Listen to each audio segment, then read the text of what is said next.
Keeps blocking black wealth.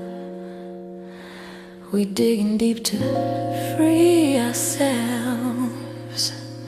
Money myths in the Black community. They're passed down like family recipes. But here's the thing. While Grandma's sweet potato pie recipe is gold, her financial advice might need a 2026 update.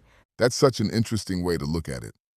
These financial myths really do get handed down through generations, don't they? And you know what's fascinating? I've been tracking these money myths for years, and nearly 70% of Black Americans report feeling that the system is actively working against their financial success. But here's where it gets complicated. Well, that statistic certainly explains a lot about the mindset we're dealing with. How do you think this perception affects day-to-day financial decisions? Let me tell you something interesting. Studies show that people who believe external forces control their financial destiny are 45% less likely to invest in the stock market. It's like we've created this self-fulfilling prophecy. That's a powerful correlation. And it reminds me of how we often create these invisible barriers in our minds. Speaking of barriers, let's talk about credit scores for a minute. You know what's wild? A recent survey showed that 40% of Black Americans believe checking their credit score will hurt it. That's not just misinformation, it's financial paralysis. Oh my goodness. That reminds me of how some folks treat their credit score like it's Medusa. They're literally afraid to look at it.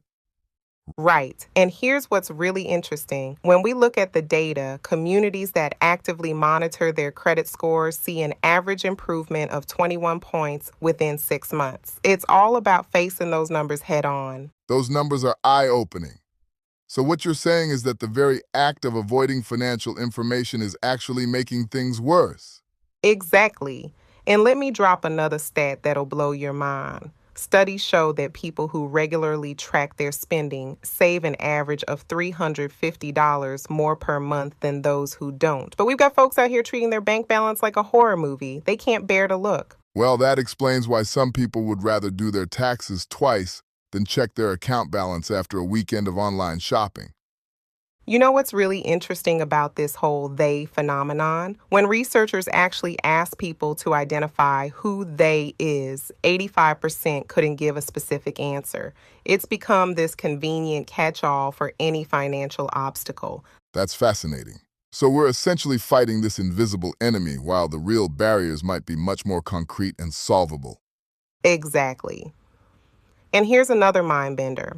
A recent study found that communities with active financial literacy programs saw a 60% increase in small business creation. But only 12% of people actually seek out this knowledge. Those numbers really put things in perspective. It's like we're choosing to stay in the dark when the light switch is right there. And speaking of staying in the dark, let me share something that really opened my eyes. The average millionaire has 7 different streams of income. Meanwhile, we've got folks thinking having a side hustle is doing too much. Now that's the kind of information that needs to be circulating at the family barbecue instead of myths about credit cards being the devil.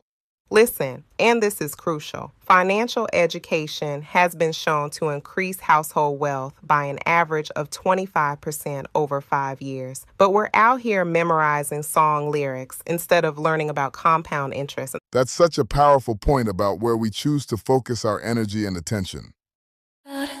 Talk about it. Who keeps blocking black wealth?